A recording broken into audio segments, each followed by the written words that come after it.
Nega har bir insonga Makkaga borish nasib qilmaydi? Nega minglab insonlar Ka'bani ko'rishni orzu qiladi, ammo unga faqat ba'zilargina yetadi? Bu tasodifmi? Yo'q.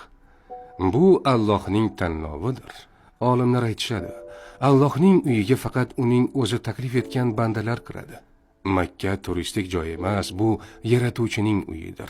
U yerga faqat ruxsat etilganlargina boradi. Qarang, qancha odam pul to'playdi, hujjatlar tayyorlaydi, ammo oxirgi paytda hammasi bekor bo'ladi. Ammo shundaylar ham borki, u safarni hatto rejalashtirmagan bo'lsa ham, Alloh unga bu imkoniyatni beradi. Nega shunday? Chunki Alloh qalblarini tanlaydi. Payg'ambarimiz sollallohu alayhi vasallam aytganlar: Umra qiluvchi ziyoratchi Allohning mehmonidir. U zot ularni chaqirdi va ular javob berdilar. Agar ular undan bir narsa so'rasalar, Alloh ularga beradi. Agar mag'firat so'rasalar, Alloh ularni kechiradi. Makkaga borish bu oddiy sayohat emas, bu Allohning taklifi. Agar siz Ka'ba oldida turishni orzu qilsangiz, chipta, mehmonxona yoki qulayliklardan emas, qalbingizdan boshlang.